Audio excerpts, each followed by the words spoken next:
Власта го потпиша договорот за хеликоптерско спасување.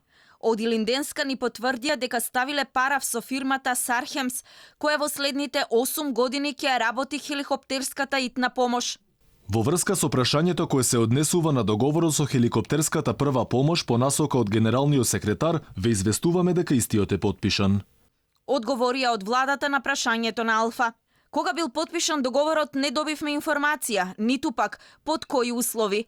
Од владата кратко ни одговорија дека тоа веќе било објавено во јавноста. Приватизацијата на хеликоптерските услуги за итна помош и спасување од самиот почеток беше контроверзна.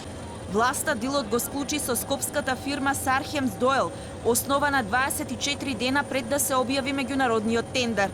Тендерската постапка се спроведуваше под будното око на генералниот секретар на владата Драги Рашковски, кој оваа сделка ја оцени како ремек дело. Освен фактот што хеликоптерската прва помош ќе води фирма која нема историја во оваа област, дополнително на критики и оспорувања од страна на опозицијата, беше и според нив непрофесионално изработената физибилити студија за системот за хеликоптерско спасување. Од ВМРО ДПМН тврдеа дека власта на криминален начин го дала бизнисот на приватна фирма, а истите услуги ги врши хеликоптерска единица на МВР бесплатно.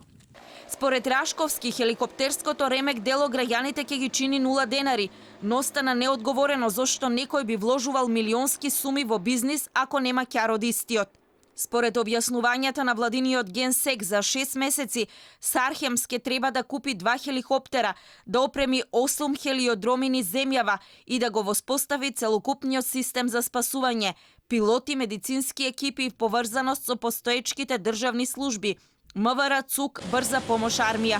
Според договорот за овие 6 месеци компанијата ќе треба да инвестира 9 милиони евра, а секоја година додека трае договорот, Сархемс на државата треба да ја плаќа 10.000 евра. Државното земјиште на фирмата ќе го обезбеди владата. Интервенцијата на хеликоптерите треба да биде во рок од 15 минути на територија на целата земја.